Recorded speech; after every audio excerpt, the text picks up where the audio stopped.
Hello guys, আসসালামু আলাইকুম। বৃষ্টি কুকিং হাউসে আপনাদের স্বাগতম। আজকে আমি আপনাদের তৈরি করে দেখাবো কিভাবে পুলি পিঠা তৈরি করতে হয়। তাহলে চলুন শুরু করা যাক। আপনারা যারা নতুন আছেন আমাদের চ্যানেলটি অবশ্যই সাবস্ক্রাইব করে দিবেন, আমাদের পাশে থাকবেন।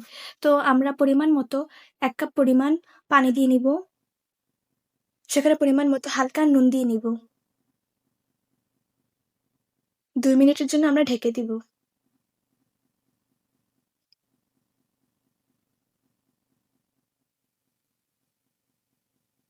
এক কেজি পরিমাণ চালের গুঁড়ো দিয়ে নিব।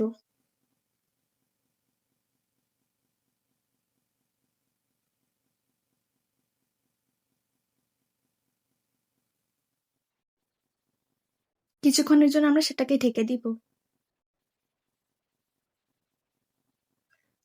আপনারা যারা আমাদের চ্যানেলে নতুন আছেন অবশ্যই আমাদের চ্যানেলটি সাবস্ক্রাইব করে দিবেন, আমাদের পাশে থাকবেন আমাদের ভিডিওটি ভালো লাগলে।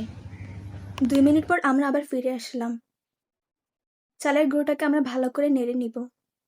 কিছুক্ষণ ঠান্ডা হওয়ার জন্য রেখে দিব। কিছু পরিমাণ আমরা কড়াইতে পানি দিয়ে নিব। পানি দিয়ে আমরা মশলা তৈরি করার জন্য পরিমাণ মতো একটু নুন দিয়ে নিব।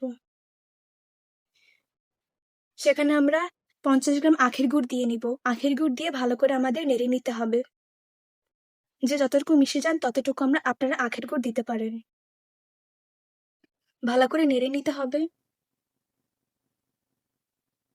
একটা কালার এসেছে।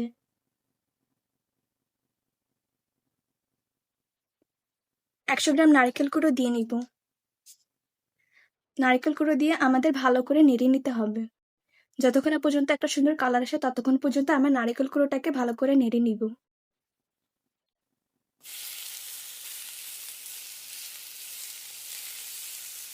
দেখেছেন কত সুন্দর একটা কালার এসেছে। এবার তৈরি করা মশলাটাকে আমরা কিছুক্ষণ ঠান্ডা করার জন্য রেখে দিব।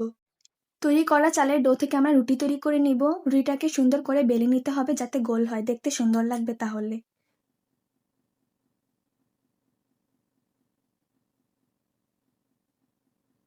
তৈরি করা রুটিতে আমরা পরিমাণ মতো মশলা দিয়ে নিব, নারকেল থেকে তৈরি করার মশলাটা। পুলি পিঠার আকার তৈরি করব আমরা তারপর।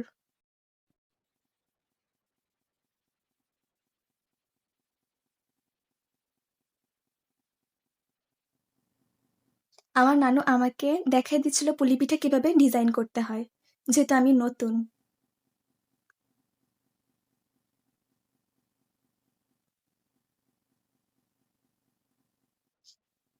আপনারা যারা আছেন আমাদের ভিডিওটি ভালো লাগলে অবশ্যই সাবস্ক্রাইব করে আমাদের পাশে থাকবেন। আমাদের পুলি পিঠা তৈরি করা হয়ে গেছে। আমরা তারপর পরিমাণ মতো তেল দিয়ে পুলি পিঠাগুলোকে ভেজে নিব। দেখবেন যাতে লেগে না যায়। একটা সুন্দর কালার হওয়া পর্যন্ত আমরা অপেক্ষা করব।